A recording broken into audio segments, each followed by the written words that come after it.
Greetings, everyone. Monday, October 21st, here on the Wolverine live here on a Monday night. Anthony Broom here with Chris Ballas and Clayton Safey, as we are every Monday night at 6 p.m. A lot to get to today.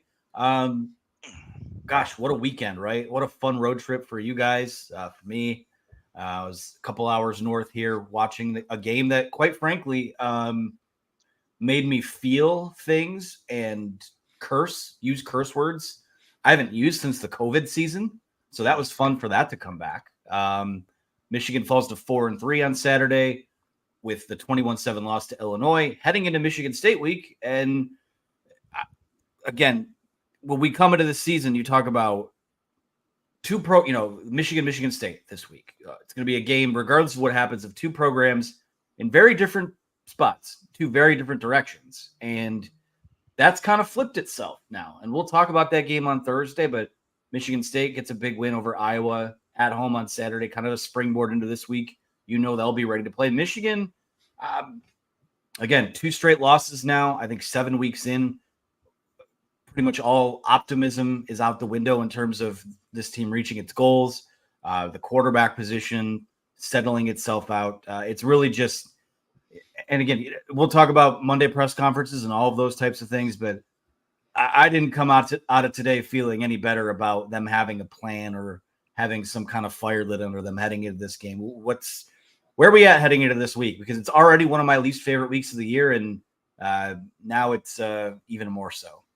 Yeah, exactly. When you say two different directions, you got two teams that are 4-3. Both of them are 4-3. One's happy about it, and one is miserable, right? And one team looks to have improved before the game with their rival. The other one looks like it's going in the other direction. You scored 7 points at Illinois. That's absurd, guys. Absolutely absurd. And to me, they're no closer to figuring things out, like you said, Anthony, than they were after the Washington game. And they had a bye week coming off. It was tough to watch Sherrone more. He looked kind of defeated after the game. He had red eyes. I felt for him. He's a great guy, right? And we want him to succeed here, but you can't sugarcoat it. There's no question that this coaching staff has not done a good job with this football team. Something's missing in terms of, you look at the body language. Doug Skeen, who I do my podcast with, former Michigan offensive lineman, says the same thing. Something's wrong. You look at the quarterback position, they have no answers there, which, we predicted again this spring when we said they had to go to the portal. So I'm concerned. And if you have a gun to my head today, I'm saying that Michigan State's probably going to come here and win that football game, which is ridiculous. That is something that Sherrone Moore, if he wants to lose the goodwill of the fan base, any goodwill he has remaining, cannot afford to have happen. Yeah, Michigan State finally won a game, but Michigan with 2 straight losses now, and it's the first time where it really feels like they're in major trouble this season, because the first loss to Texas was somewhat understandable. It was like kind of a reality check, like, okay, this is where Michigan is at. They're not the same team that won the national championship. They're going to have to improve, and they did a little bit and won some games. Then the Washington loss happens. Tuttle comes in. They showed some flashes. You thought, okay, Jack Tuttle's healthy now. You have the bye week. We'll see what happens. The defense settled in a little bit. And then you saw what Jack Tuttle was on Saturday at Illinois, and he was panicky. Even when he had time, nobody was open. He missed throws when he did have people open. There were a bunch of issues with the offense. The special teams blew it as well. And it just felt, completely disjointed from the beginning. I mean, one of the worst starts to a game you could possibly have, and then didn't do anything after that in terms of finishing drives on offense. Defense settled in again, but it wasn't enough. You can't turn the ball over 3 times in a game and expect to win. And from an Illinois perspective, Illinois played okay, but Michigan, kind of beat itself in this game. I mean, Illinois beat a ranked team by gaining only 47 yards in the second half, outside of a fake punt that went for 36 yards and the longest gain of the day. So Michigan beat itself, but it's been, committing self-inflicted wounds all season. Now we're seeing it amount in losses, and they're spiraling. I will say this real quick. Brett Milova's post-game cup. This is the expectation when I got here to beat the Michigans and blah blah blah blah blah. And this is, everybody's beating this Michigan. You haven't arrived by beating this team. I hate to say it. We're going to see another field storming when Indiana beats this team in a couple of weeks, and Ohio State won't storm the field. But it's not some. You have not reached another level by beating this Michigan team. It's kind of like beating a Michigan Rich Rod or Brady Hoke team. I hate to say it, but that's kind of how it looks to me. And it looks like a Maryland team, maybe. You got good pieces like 4 or 5 guys, but you're getting fake punch run on you. You're having stupid mistakes. You have terrible offensive line blocking up front, and just need to be better all the way around. Yeah, I mean, I would love for them to look like Maryland. They'd probably have 2 more wins this year if they were Maryland. Jesus. Wow. Honestly, I mean, this Yeah. is the Maryland's pretty terrible. hey, listen. We expected regression, and I don't. There was kind of some back and forth last night on the message board in terms of I had written in a comment. I think it was fair to expect them. There's going to be a drop off, but I don't think that it was crazy to think that they could win 9 games, maybe 10 games, compete for a spot in the college football playoff. And I still feel like they've had the most sobering and disappointing thing about it all is that I feel like they have the pieces to do that still. And for whatever reason, whether it's buy-in, whether it's play calling, whether it's execution, whatever it is, I mean, they talk so much about how the culture was intact. No, I mean, the culture walked out the door on whatever it was, January 24th or whatever. And it was something else entirely. You're starting over from scratch. And I don't want to get too much into the long term of it, but even in the short term, like I don't know what the way out of this is. So we'll talk about some of that. We'll talk about how another potential quarterback change is on the way. We'll discuss some of the Monday press conference stuff. Would love to get into hoops because I would love to come here on a Monday night and have something fun to talk about. So we'll get into that. And as we do every week, we will take your questions at the end of the show. But before we get into all that, I want to shout out our friends over at HomeFieldApparel.com. Use that promo code Wolverine for 15% off your first order. I've been showing off stuff from the Platinum Box. You saw the undefeated 15-0 hoodie. You've seen the trucker hat. Those items you can only get inside of that box. Check those out. There's a lot of great. If you're someone who's watching that game Saturday and just kind of using the national title as like you're cuddling it, you're holding on to it as long as you can. A lot of great stuff on home field that they have celebrating Michigan's national championship, which was, believe it or not, a little over 10 months ago. Feels like forever ago at this point, but that's all there. A lot of great vintage designs. Again, the hoodies, the sweatpants, it's all amazing. Holidays coming up, a lot of schools in their collection. Head over there for the directional school people in your family. Head on over there for the Michigan State fans, the Ohio State fans in your family, which God bless you if you have any of those, but doesn't matter. It all spends the same way if you use that promo code Wolverine for 15% off your first order. So thank you to HomeField for your support throughout the football season. All right, we will get into, I'll take this super chat here from Go Blue 982 for $10. He says, I want to say this offense looks like they have no confidence in Kirk's play calls. What are they teaching? It's not football. This is embarrassing. So which coaches go after 1 year? I don't know if I want to have the coaches conversation yet. But in terms of what this offense looks like, the middle 2 quarters of that Washington game, it looked like Jack Tuttle was the steadying presence that they had missed there. And since then, it has looked the same as the other guys and probably in a lot of ways worse. So, I mean, at some point through 7 games, you simply are what you are. And I won't go into detail about this guy needs to go or that guy needs to go, but I will say the secondary needs to be coached better. The linebackers need to be coached better. The offensive line needs to be coached a lot better. The quarterbacks need to be coached a lot better. The wide receivers need to be coached a lot better. There's really not a whole lot of guys immune from this. Maybe the defensive line, and of course, probably that goes hand in hand with the talent there too, right? Those guys, Mason Graham's still playing at a high level. Clay was watching the replay in the car and he said this kid is just unbelievable. He had some plays on, and so he's not giving up. So to me, it is a failure. And there's just no other way to say it. I hate to say it, but there's just the way it is. So very disappointing. And I will also say it's not the confidence I don't think in the play calls. I think it's the confidence in the guys that are trying to execute it. Right. If you look at the quarterbacks and they're turning the ball over all the time, if you're captain and your all-American candidate, Mr. EA Sports, there is putting the ball on the ground a couple of times, 3 times in huge situations this year, then you're thinking, man, you guys got to be better. So these are your leaders. So all in all, just a terrible product. It's been hard to watch. It all starts with the quarterback play. I mean, if they had competent quarterback play on this team, they'd be a hell of a lot better. And, they're able to run the ball somewhat effectively even without that. I mean, imagine if they had some sort of threat, throwing the football.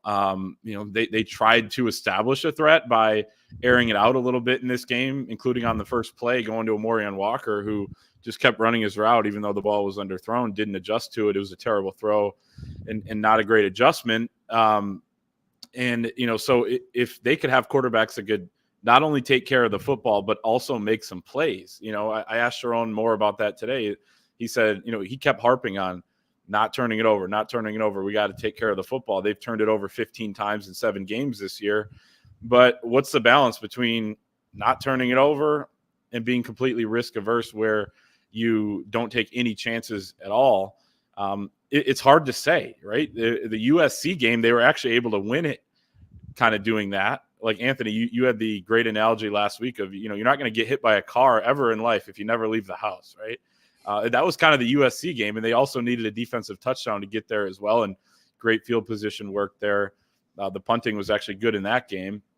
So I don't know what you do. Do you stick with Jack Tuttle and, continue this, or do you go back to Davis Warner, Alex Orie? None of the answers have been great. I imagine they stick with Tuttle and just kind of continue down this road and hope he can improve because they thought he was the best anyway. But there's really no good answer at this point. There's not a good answer at this point. We have a $1.99 super chat from Emil Robinson who says, "Is it time to give Jaden Denegal a try at QB?" Listen, I'll just put it this way. They've played 3 guys this year, and there have been questions about all 3 guys this year about who can play, who's in the mix. And, they get a lot of Jaden Davis questions that they answer as well. We haven't heard a peep about Jaden Denegal since the spring game when Kurt Campbell more or less after the game said, he had a good spring, but, that's probably a day he'd like to have back. He's not an option. It doesn't really seem like Jaden Davis is an option yet, which is, a good probably segue into what I wanted to lead us with tonight was they're open to another quarterback change here. And at this point, again, gut says they probably do just stick with Tuttle. To me, I think what we've seen these last 2 games has kind of been an affirmation of what his college career has been for the most part. A guy that can make some plays at times, but just has a turnover problem. He's been in college for 7 years now. I don't think that light's coming on. I think that he kind of is what he is at this point. And, last year, pretty good to serviceable QB2, but didn't need him because he had JJ McCarthy. So, I mean, I forget who the reporter was. There was a media member today that asked, when you're reopening your quarterback competition, does that affect your ability to game plan? And it 1000% does, because you got one guy that doesn't throw at all. You've got 2 guys that can't protect the football. So I don't know. Do we have any feel on where this is going? What you would do at this point? I said it Saturday. I think it's probably, if he can't play, Jaden Davis is off the table, but I think maybe you do go back to Davis Warren or just keep the carousel turning. Because at this point, I don't know that sticking with anyone is the way to go. The only thing we've heard about Jaden Davis is from the reporters in the room saying, "What about Jaden Davis?" and fans who basically so badly want him to be great. The fact that he can't sniff the field in this quarterback room should tell you everything you need to know, and he can't. Okay, we talked to people about it again today. Nowhere near ready. Jaden Denegal, same thing. This is a 3-man carousel. And to me, I'm with you. I think they panicked a little bit with Davis Warren. I think they knew that Alex Orie couldn't do a whole lot, that he was very limited, that they were very limited with him. They were very fortunate to win the USC game. By the way, USC shitty too, for anybody just tuning in. And I go back to a few weeks ago when they just didn't impress me. And I think I said it in the first half of the Wisconsin game, took a lot of crap for it. And when they show you, as Anthony Broom says so astutely, when somebody shows you who they are, believe them. They suck too. And Michigan was very fortunate to win that game. If Kalel Mullings doesn't turn into Superman, then, but Orji protected the ball. Yeah, anybody could hand the ball off. And, if you're throwing 10 times and not putting the ball in harm's way, you're going to protect the ball. So he's not the answer. To me, I think in hindsight, if they had stuck with Davis Warren and said, okay, he's starting to make some throws. He's throwing the better passes than any one of these guys. He just couldn't protect the ball. Neither can, frankly, either the other two when it comes down to it. If they get behind 21-7, Alex Orji, for example, there's no chance you're going to win that game. There's no chance he's going to be able to lead you back. You need somebody who can throw the ball. So maybe he's the guy. I don't know. It seems to me, though, that at Jack Tuttle, I really, really hoped after we saw those 3 drives that, okay, he looks like a quarterback. Saturday, he looked like a completely different guy. I was listening to Doug Karsh's show today, and he said that was the surprise to me. Michigan's play-by-play guy. He said he wasn't seeing the field like he did against Washington, and didn't look like he had the confidence. He was skipping balls. Doesn't help that his offensive line was a damn turnstile this time at left tackle. Right. So those guys need to be better. If Sherrone Moore needs to get more hands on with that group, so be it. Didn't help that they didn't have Miles Hinton either at left tackle, but these guys need to be better. They all need to be coached better, and they need to give that guy, whoever's back there, some more time. But even when he had time, Jack Tuttle was standing there. There's a 3-man rush, and we're like, move a little, just move a little, and he doesn't get sacked. And the guy bull rushing Greg Crippen got him because he didn't move. It's like, what are we doing here? So I think it's very clear, and I think they know now that they are going to have to go to the portal next year to get a quarterback, and I bet they are working on it right now. In fact, I know they are, and no, it's not going to be Bryce Underwood. Yeah, they absolutely have to, and there were just so many plays that Jack Tuttle didn't make or messed up on that screwed the Michigan offense in this game, and the sack you mentioned is one of them, right? You have a chance to take momentum or continue the momentum that you built at the end of the first half by getting a touchdown. And then I know that, Illinois drives down, but you block a field goal again for the second straight game at the end of the first half, and you go 3 and out right away. 2 runs that went nowhere. And then the sack on the 3-man rush where you could just evade him. Like, his eyes are downfield, but you got to have some sort of presence in the pocket and to feel that and understand what you need to do. Move out of the way, and you're buying yourself time. You're either going to run for a first down or somebody should come open. Of course, it's hard to say that with this receiving core that Michigan has, but that's one of them. The 3 straight throws on the second to last possession when Michigan's down 14 that he just missed, and plenty of others. He skips the one to Frederick Moore at the beginning of the game. 2 out of the 3 first plays were complete misses by Jack Tuttle. So with that being said, is there a better option than Jack Tuttle? I thought maybe they throw Davis Warren in there at the end of that game on Saturday. And, I think he would have been the next guy up based on watching who was warming up in the timeouts. He was throwing. Alex Orji wasn't, from what I saw. So I think he would have been the guy. And of course, you wouldn't throw Orji in that situation anyway, because he can't throw all that effectively. I think it'll be Tuttle. I think Davis Warren might be the next best option. Or the best option, but I think the next option that they would look to, and around and round we go potentially, because none of them have shown a lot to give you a ton of confidence in what they're going to get out of that position. I think something that bothers me too is they have been so hell-bent on being balanced. And in past years, that's been great. Like, Michigan was able to kind of raise that next level and become a national title contender because they had a guy in J.J. McCarthy where you could throw the ball. If a team wanted to load up and stop the run, great. We're going to hit you with the passing game. If teams wanted to drop their safeties back, great. It's time for a steady dose of the run game. I think far too often, I'll say this coaching staff, but it is Kurt Campbell as a play caller and your offensive coordinator goes away from the run game and puts the ball or puts these quarterbacks in a situation where you can't pass block. You haven't been able to pass block all year. Your wide receivers don't get open. When your wide receivers are open, your quarterback either doesn't see it or doesn't have the confidence to cut it loose.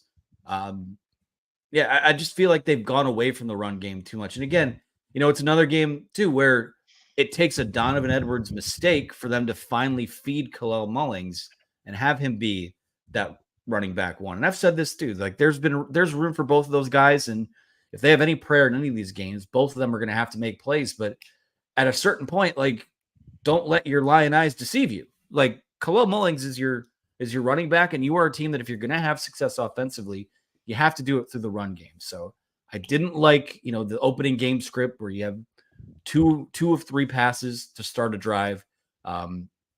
Clayton, you and I have talked about it a few times, like the run or the right after the fourth down conversion to not run the football right before the interception. First and 10 from the 15. Yeah. First and 10 from the 15. That's a mistake. I mean, that's a huge mistake.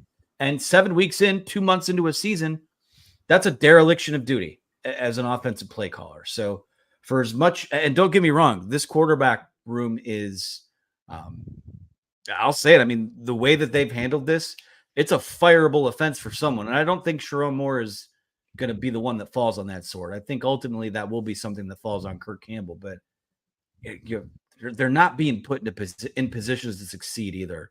They're in the 110s, 112, 115, 120th in all these different offensive categories.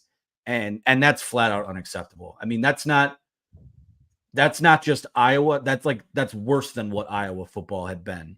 So if you want to point a finger and you want to point the blame at someone, I think a lot of that falls on just your entire plan from the day you started spring practice and what your offense was going to be.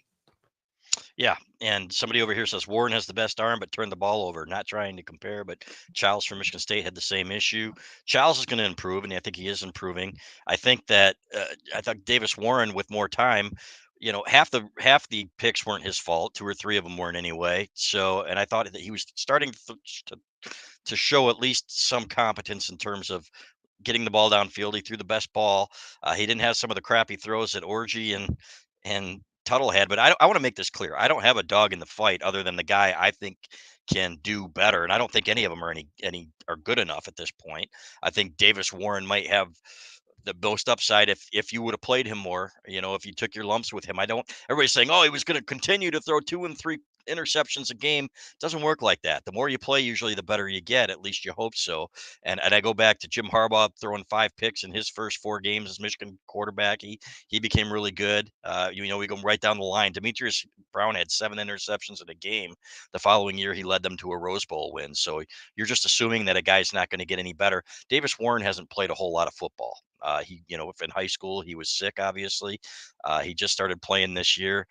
To me, they're probably going to go with Tuttle. It'll be a short leash, but it's not like we're sitting here advocating and saying, okay, this has got to be the guy. This has got to be the guy.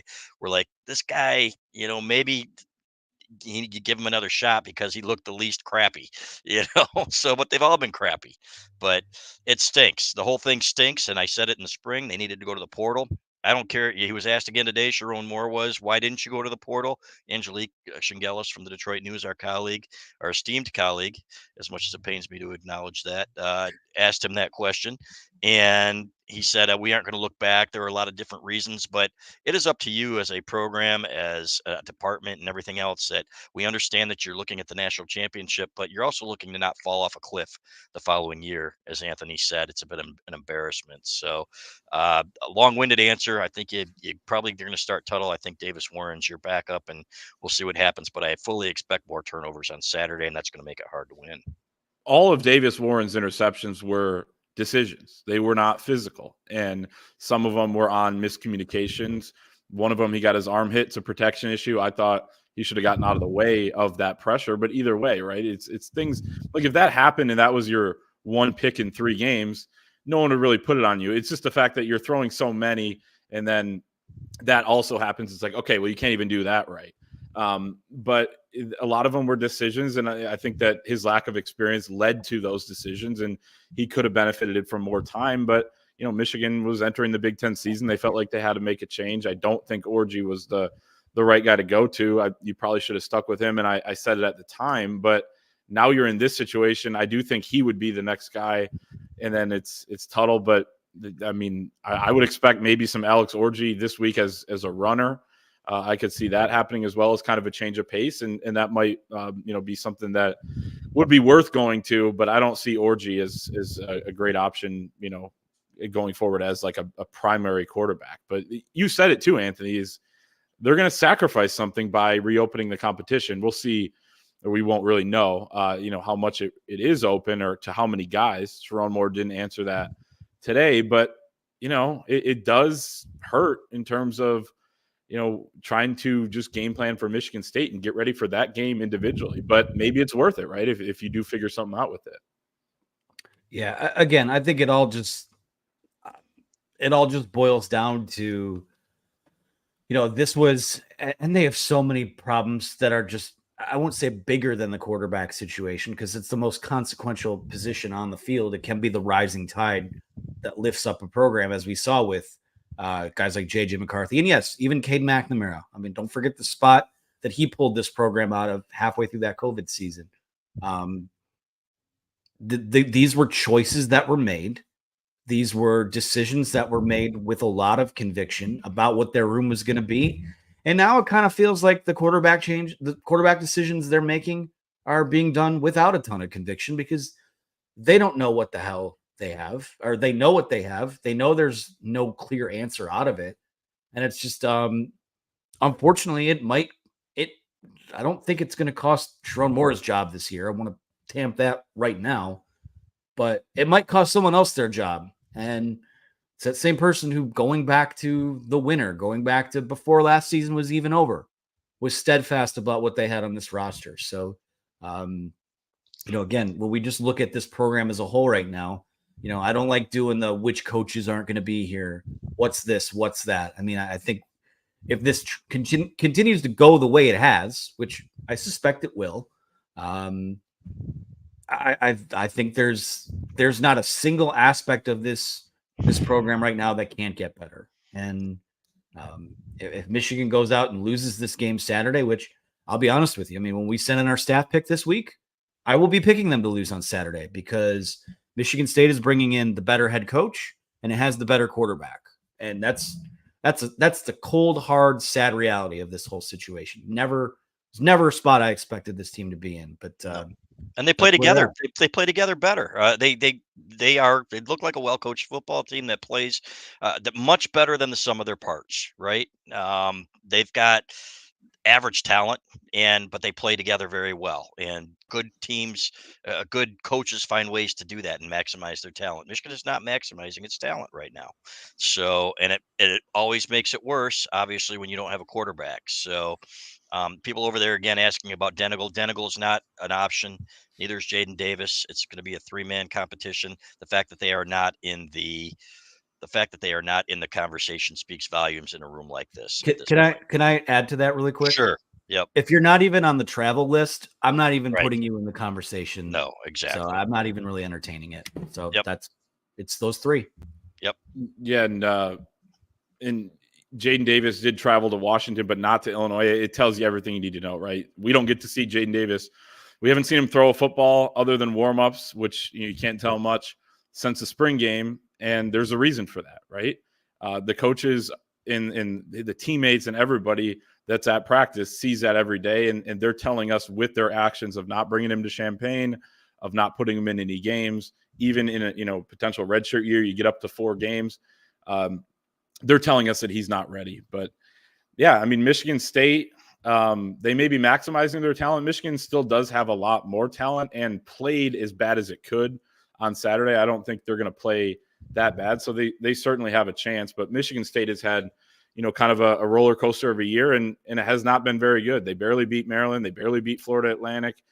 They lost 3 straight games. They lost at Boston College. They win 1 game against Iowa.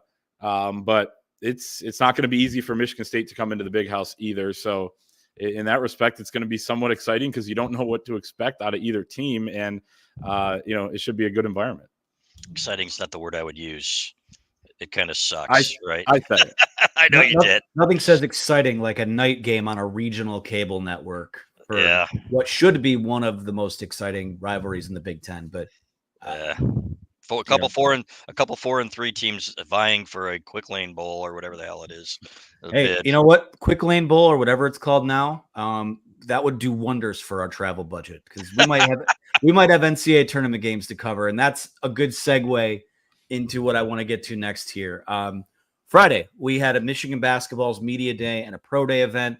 Got to watch an entire practice, which I'm still kind of floored by that. We got to watch a little bit of them in years past, but we watched the whole shebang. We watched everything that they're going to do. It was the curtain was peeled back completely for Dusty May's program, and then yesterday had the exhibition game down at Little Caesars Arena. Michigan wins 92-48 over Oakland University, a team that did make the NCAA tournament last year, but obviously they flipped a lot of their roster too. But I'm not going to put too much into the game result, but I think, and Clayton, you might agree with this, and I'll start with you here. I mean, really, Sunday to me was more of an affirmation of the things that we've heard about this team and the things that we saw in person with this team on Friday. They're a lot more athletic than they have been. They can shoot the heck out of the basketball from a chemistry and connectivity perspective. They're way further ahead than I thought a team with 6 transfers and 9 new scholarship players would be. Hard to come out of these last few days anything but impressed about. Again, it's less about the result, less about the performance in general, but more about how operationally this thing is night and day from what we saw 6 months ago.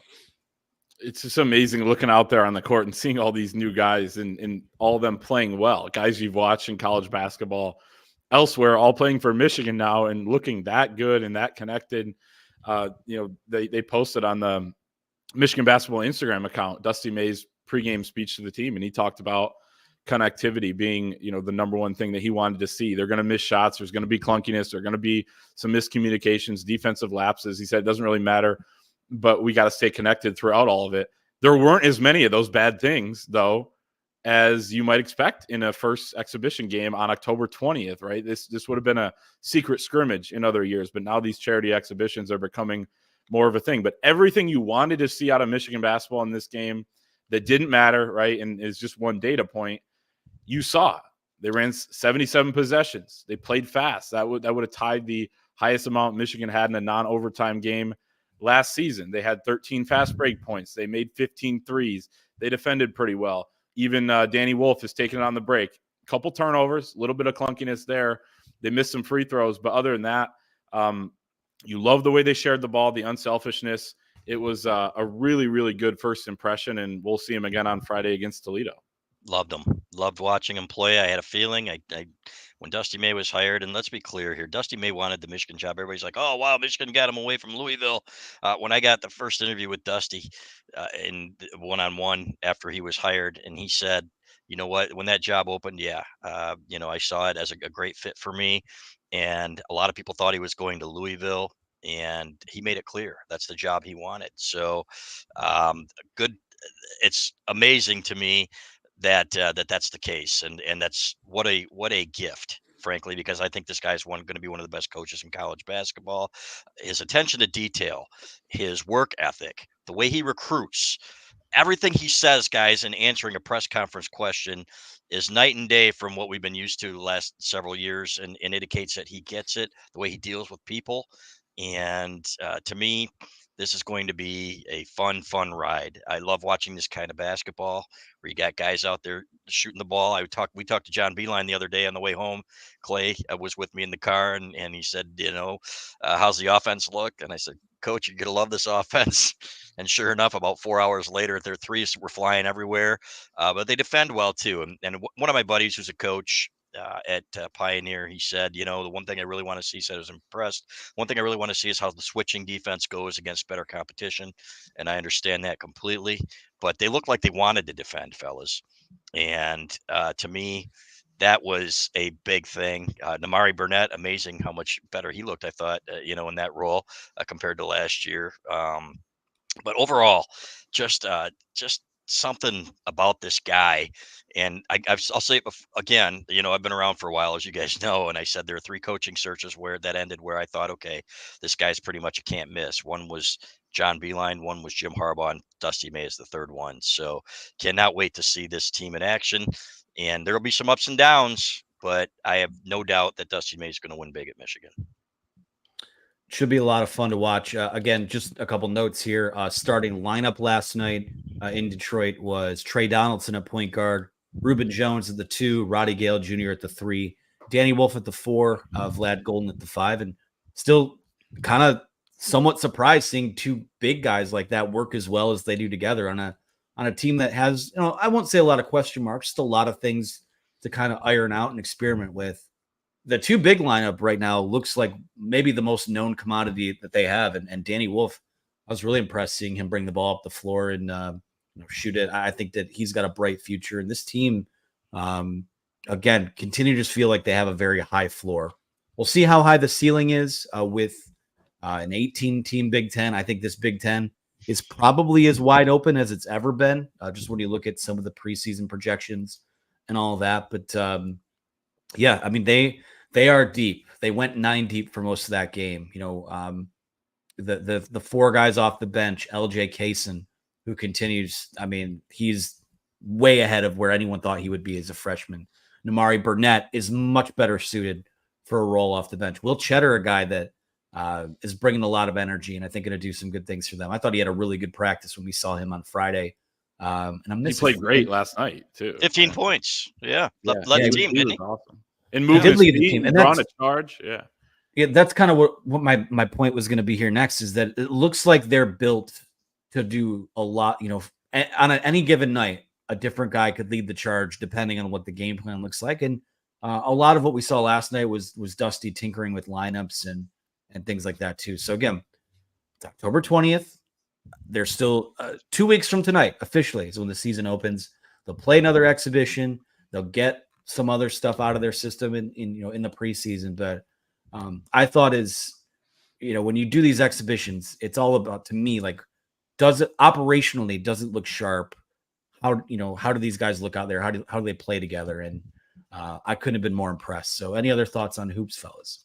I'm excited for Friday. I guess I am going to go, fellas. So I will be covering that. I think Clayton's got a bar mitzvah or something to go to. What's going on Friday? I got a golf outing in a homecoming event over at Hope College. Nice. All right. Wow. Are you like being honored or something? They putting the Clayton Safety statue outside of the media room or what? Yeah, I'm sure. Okay. That's what I thought. Well, someday, buddy, someday. So just like John Borton will be in that, literally we'll be in the Hall of Fame in the press box someday at Michigan. So as he should be. So anyway. Can I shout out John Borton for a second? Sure can. Man showed up to the press conference today, hours after he had a tooth pulled. Yes. And he still got, did he get a question in there? He did not. Kind of a bystander today. Yeah, bystander. John is our football guy of the week. Grit. Grit personified. He was working through something. Yeah. That's right, man. We got grit. That's right. Campbell. Shout out to John Borton's Detroit Lions and my Detroit Lions as well. Our Detroit Lions. He bit off a kneecap and had to get a tooth extracted. That's right, man. Because you got a bone. You got a bone with it, man. All right. I think that's enough Dan Campbell for one day on the show. Yep. How about we go to questions, fellas? Got a lot of them in our chat here. Chat is wide open, so be sure to get yours in there. Took a bunch of them from the Ford as well. I think that's where we'll start. I will start with this one from CMA Wolverine, who says, other than D-line, what position group has performed the best? We'll do it. He's got 2 parts here. We'll start with part 1. Other than the defensive line, which position group this year on the football team do you think has performed the best? Kicker and tight end. And it's because you've got 2 elite players there. That's it. Yeah. Tight end. And kicker, I guess. Colson Loveland. Can't even say holder, right? Because didn't Tommy Doman, did he drop that one on Saturday? I never saw what happened on the kick. Yeah, it seemed like he kind of dropped it momentarily. Got it back up, but Zavada kind of was disrupted by the flow there and kicked it low. Jeez, Tommy. I'd say running back as well. Has performed well. I mean, Kalel Mullings has been other than the fumbles by Donovan, which have been critical. Yeah, and 2 key fumbles. But yeah, I mean, with Kalel Mullings there, it's been really good. And Donovan Edwards has had his high points as well. USC game, Washington game, but Colston Loveland, I mean, it's kind of weird to say because they're not doing much through the air, but he's kind of the only guy that can do anything. So he's getting featured quite a bit. I don't know if he's the best tight end in the country. I might give that to Warren from Penn State right now, but he might be the second best. And considering what he was as a prospect, I know he blew up a little bit late. It's been amazing to watch the rise of Colston Loveland. He's gonna be a great pro.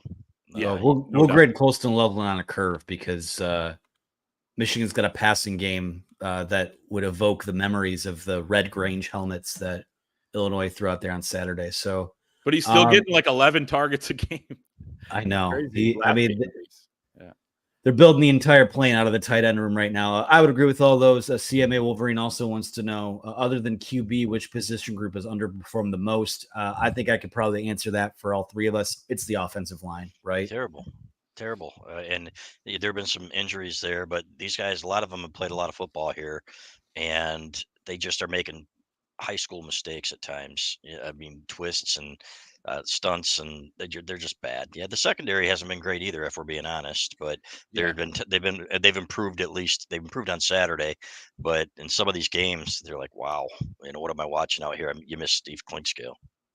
I was going to say secondary as well, because they checked in when you looked at a lot of those unit rankings before the season as one of the best secondaries in the country, and they haven't lived up to that. A lot of that's been safety play, and a lot of it's been some Jair Hill growing pains. But hell, that's 3/4 of your secondary right there. So they haven't lived up. Offensive line's been really disappointing, especially in pass protection. Just a quick piggyback on the secondary. Kind of be great to see Will Johnson play against Michigan State, right? Like, I know there's some bumps and bruises there, but they need him, man. They need you out there. I don't know the severity of what some of his injuries have been, but got to get that guy playing a full game at some point. Wolverine 101. Amir Hall and Jair played pretty well on Saturday, so credit to them. Yep.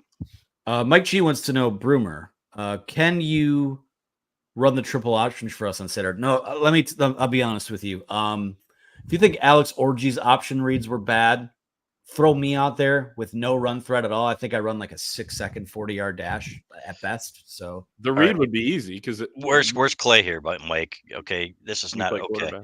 Yeah, we got three. There's three of us here. Okay, and I've seen Clay throw. He can throw a little bit too. So anyway, go ahead, Clay. I'm sorry.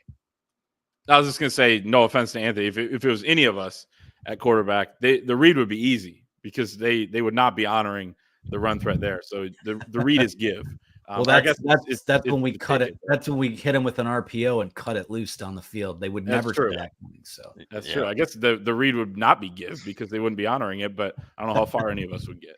Well, I was the Doug Flutie of my IM team back in the day. And not leather helmets, but I would break a hip on the first play. Let's just put it that way. I would run out in the field and immediately tear an ACL or pull a hamstring, like running off the sidelines. So, let's go to this one from Wolverine 101, who says, why has player development specifically at the QB position fallen off a cliff? Seems like outside of JJ, we've developed nobody in the modern era. Seems like many schools smaller than Michigan can at least develop a serviceable trigger man. Is this a staffing issue that has plagued them longer than we like to acknowledge? Between Rich Rod, Hoke, and Harbaugh, we've developed one. I'd push back on that. Jake Rudock got better at Michigan. Wilton Spate, when he was healthy, was good. Shea Patterson, probably would have been better if he didn't spend his summers working on his short game, but serviceable. Wouldn't have been a better golfer. Could have been. But I mean, yeah, it's weird how, you even think about the skill players. Colston Loveland has a chance to be Michigan's first skill player taken in the first round since Braylon Edwards. And folks, if you do the math, that was 20 years ago. Yeah, it's ridiculous. So, and Wilton Spade, I didn't think would ever take a meaningful snap here, and they developed him into something better than I thought he should have been, and he probably would have been better the second year if they had an offensive line in front of him that wasn't like this one, right? It was not a very well coached group. So, to me, Yeah, but I do understand there's got to be somebody, right? You got to be better. And you're at Michigan here, and to have this quarterback room is a failure, as Anthony said, flat out. I don't care whose fault it is; it's just a flat out failure. So, and again, it's not just the quarterback either. The offensive line, they ruined a great quarterback here. I thought a potentially great quarterback here in Devin Gardner, who I thought could have been fantastic. He was shell shocked because he got the living hell kicked out of him too often because of a crappy offensive line too. So it kind of goes hand in hand. But I would love to see a dual threat guy who can just, really be exciting and make plays uh, and we haven't seen that other than JJ McCarthy, obviously, who was fantastic, and they didn't really let him throw, and it didn't matter to him. That's what made him so special, fellas, is that he just wanted to win. He was one of the best winners I've ever seen at Michigan. So we miss him, and we wish him well in a quick recovery. I saw some JJ highlights on Instagram today, Yeah.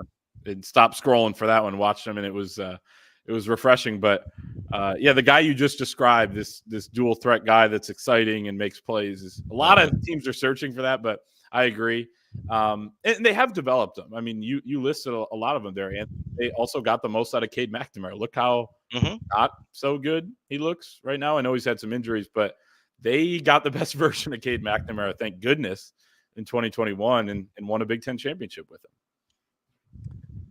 Yeah, I mean, at some point,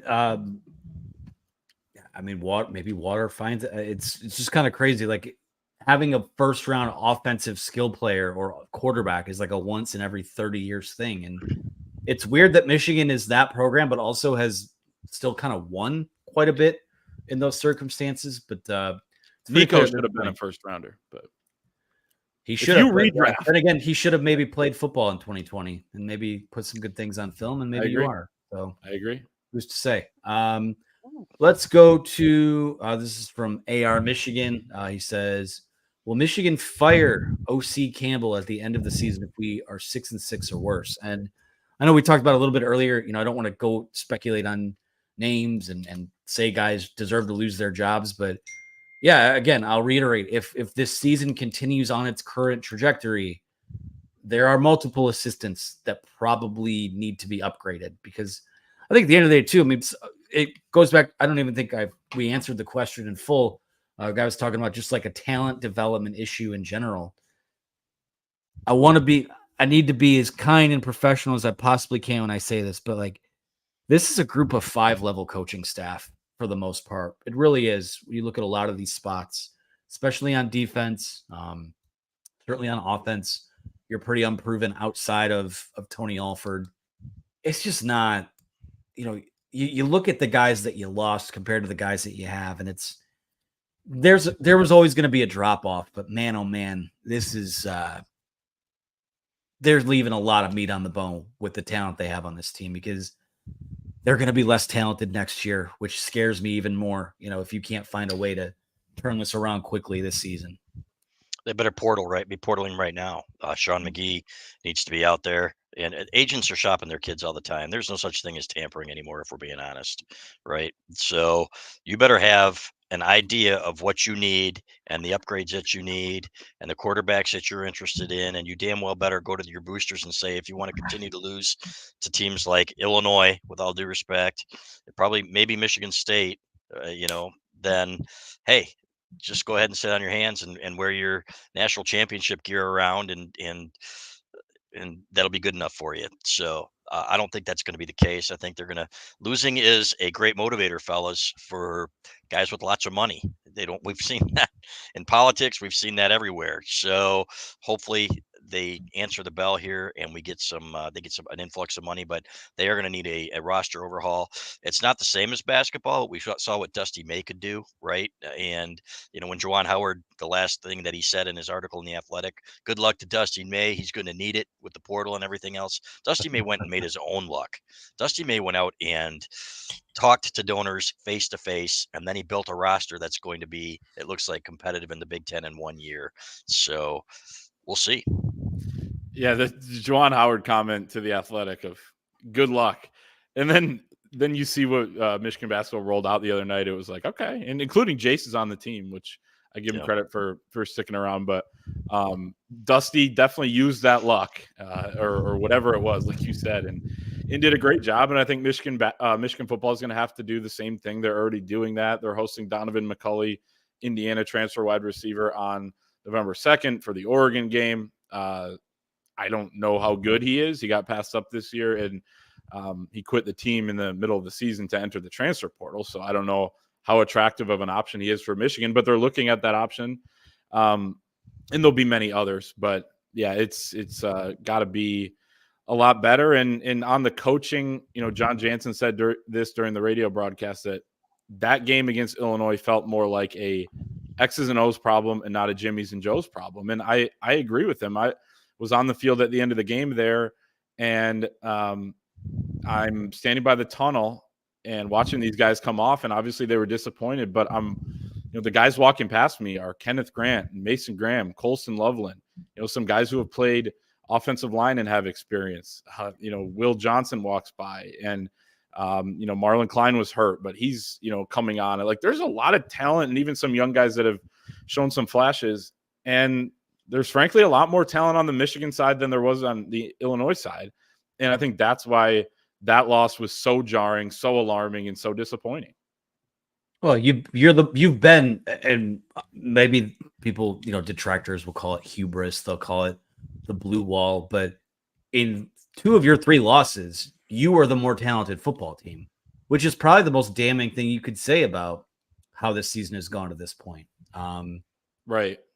I mean, that's what's so disappointing. And again, yes, I won't argue with people who say, "Oh, what did you expect? There was always going to be a drop off." I get that, but not like this. Not to the point where we're sitting here talking, lamenting a potential loss to Michigan State in its total rebuild heading into this Saturday. I got news for you guys. I mean, if they don't win that game Saturday, I think all options are on the table in terms of how bad this can get and whose ass is kind of on the line for it, because that's the one game, even in your bad seasons.